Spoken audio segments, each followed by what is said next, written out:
Prior to the start of the season, I put out a video on the Orlando Magic's offseason transactions and how, while the Magic showed a lot of promise as a young team last season, making it to the playoffs for the first time in 4 years, finishing with their best record since 2011, winning 47 games, finishing with the 5th seed in the East. But while all of that is good and well, I discussed in that video that they needed to be careful as they were walking this fine line of being a luxury tax team and likely soon to be an over-the-first-apron team with all the contract extensions they handed out, most notably the max contract extension of Franz Wagner to the tune of 5 years, $224 million, and Jalen Suggs at 5 years, $150 million. Of course, they also extended Wendell Carter Jr., Jonathan Isaac to somewhat modest extensions, but still long-term extensions nonetheless, both to players who have had their fair share of injuries in the past. And of course, their major free agency acquisition in Kentavious Caldwell-Pope at 3 years, $66 million. But the reason I said all of this could become a problem is because if you're giving a max contract extension to Franz Wagner, who a lot of people felt was an overpay, but wherever you land in your opinion on that contract, if you're giving a max contract to Franz Wagner, well, your all-star, your best player, or at least at the time, he was a consensus best player on the Orlando Magic, Paolo Banchero is most certainly going to command a max contract as well. And so for the Magic, they're more or less putting themselves in a position of going all in on this core, which isn't necessarily a bad thing. This was the first time in a while the Magic truly felt they had something here with a franchise player, a potential superstar in Paolo Banchero, with the right potential future star-level players around him in Franz Wagner and Jalen Suggs. There's just one big problem when it comes to this roster, and it's a pretty big problem in today's NBA. But they are very, very bad on offense. So bad that even despite their elite level defense, the offensive output is so poor that even some of the worst defensive teams in the league can have their way with them. Like, teams know when they're going up against the Magic, they can take it easy on that side of the ball and conserve their energy for offense and simply win the game that way.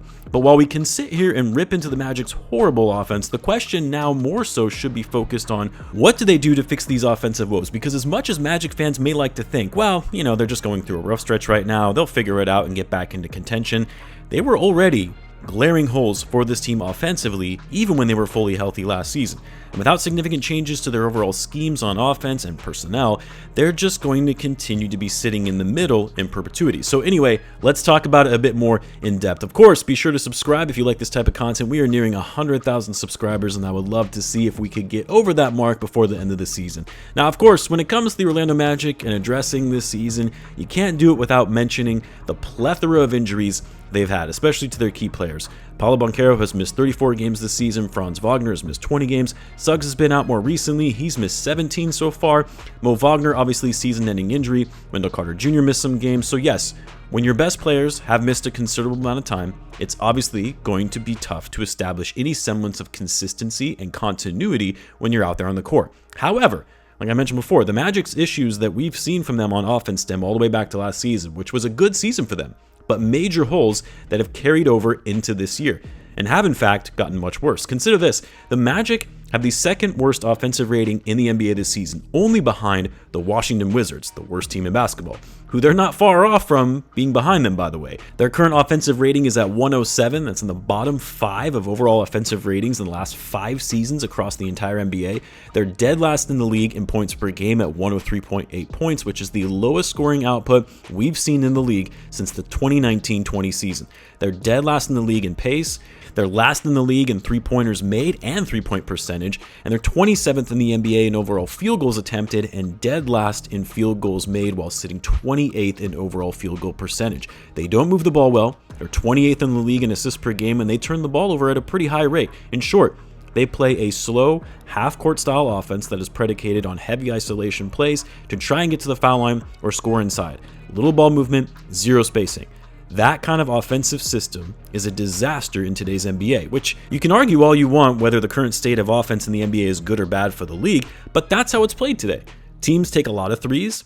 They play an up-tempo style of basketball that is focused on pace and space. The Orlando Magic are the complete opposite of that. Now, of course, they brought in KCP over the offseason as he was expected to be one of their key role players that would alleviate some of their shooting woes, but also help out defensively and be a key veteran voice for the younger guys. Well, so far, that signing hasn't really panned out. as KCP has regressed in a lot of areas, most notably his three-point shooting, which is one of the biggest reasons they signed him. Going from consistently being a 39 to 40% three-point shooter to now just shooting it at 31%. Jalen Suggs, who had made great strides last year and started showing some real promise on the offensive end, especially with his shooting, has regressed right back to the mean, now shooting 31% on near 7 attempts per game. Franz Wagner, Paolo Banchero, not known for their three-point shooting, but just seems to be getting worse as both players are shooting near 30% from three so far this season. I mean, from a true shooting standpoint, both Wagner and Banchero are shooting a career worse from a pure efficiency perspective. So yes, none of that helps when your best players just aren't having the greatest shooting seasons, but at the end of the day, it all boils down to the style of play the Magic continue to run out there. Their offensive system is inherently flawed and not sustainable in the modern NBA.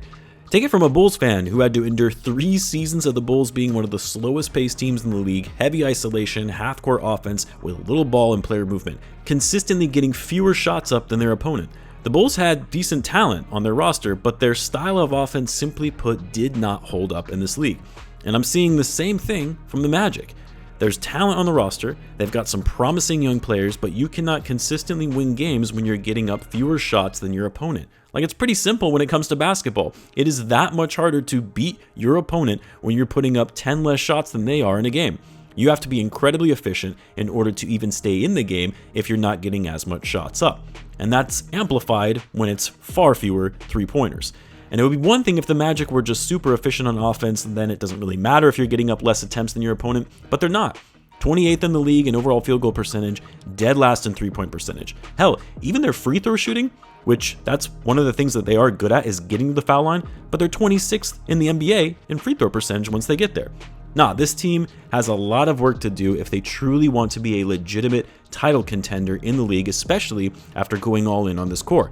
I'm not saying they can't fix it, and I would expect them to be very active over the offseason to try and revamp some of their roster, but it's not going to be easy when you're now in a position where you're somewhat limited in terms of your overall cap flexibility and asset management. But regardless, the Magic absolutely cannot just stand idle and hope that things just sort of work themselves out. Initially, I was shocked that the Magic didn't make a single move at the trade deadline, given the current state of their team and their standings in the East, but when I thought about it more, they really couldn't make a trade even if they truly wanted to, because they have to do everything they can to duck the luxury tax, knowing they're going to need to pay Banchero, who is extension eligible this summer. Outside of maybe taking on some bad expiring contracts to potentially get off of some of their long-term money, what other trade or options actually made sense for the Magic for the deadline?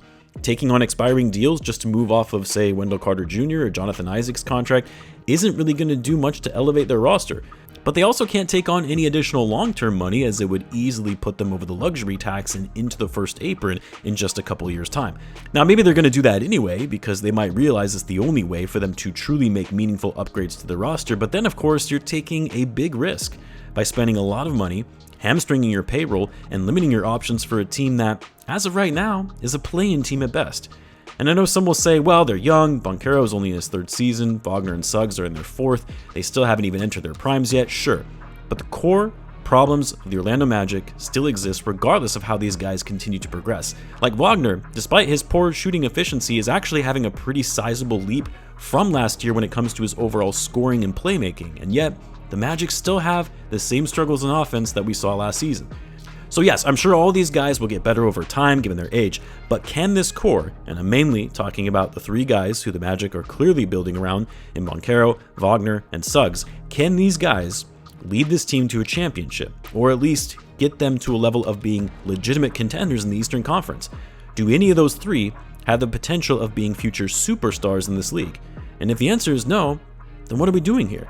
You can call me a hater all you want, but I kind of foresaw this coming. They're a talented team, a very hard-working team. They play incredible defense, but it was clear their style of play isn't conducive to modern NBA basketball. Just my thoughts on the matter. I would love to hear what you guys think, though. You let me know in the comments. As always, be sure to subscribe, and I'll see you in the next one.